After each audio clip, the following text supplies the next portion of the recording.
First, for the latest from the COP26 Climate Summit in Glasgow, just days ago, the world's 20 biggest economies, which also are responsible for 80% of carbon emissions, had failed to agree to decisive action on climate change. Well, at this COP26 Climate Summit, some of those same exact leaders are warning that failure to enact meaningful policy changes could end humanity as we know it. President Joe Biden admitted the U.S. has indeed fallen short on its commitments.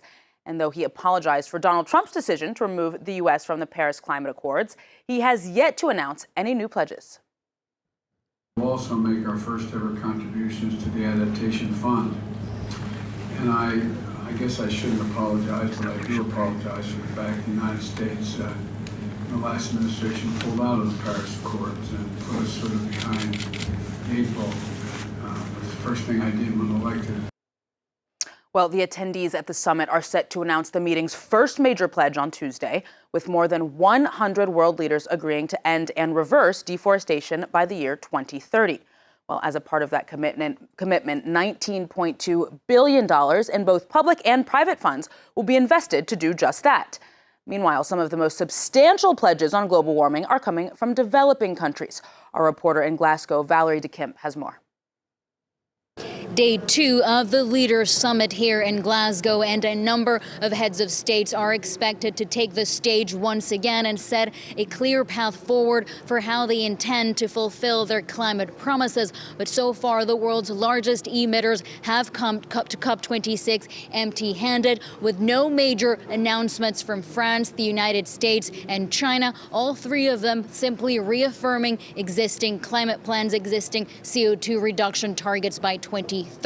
This is the first UN climate summit with the United States in attendance after the country rejoined the Paris Agreement. U.S. President Joe Biden attempted to reassert the credibility of the United States as a reliable climate partner by apologizing for the behavior of his predecessor, Donald Trump, saying that America was back and willing to lead by example. Disappointment as well from China, with a no-show from Chinese President Xi Jinping, who decided not to appear in person at the summit. He released a written statement instead, with no new major significant announcements in that written statement. The most positive news of the day came from India's Narendra Modi and his pledge to reach net zero emissions by 2070, adding that by 2030, 50% of the country's electricity will come from renewable sources.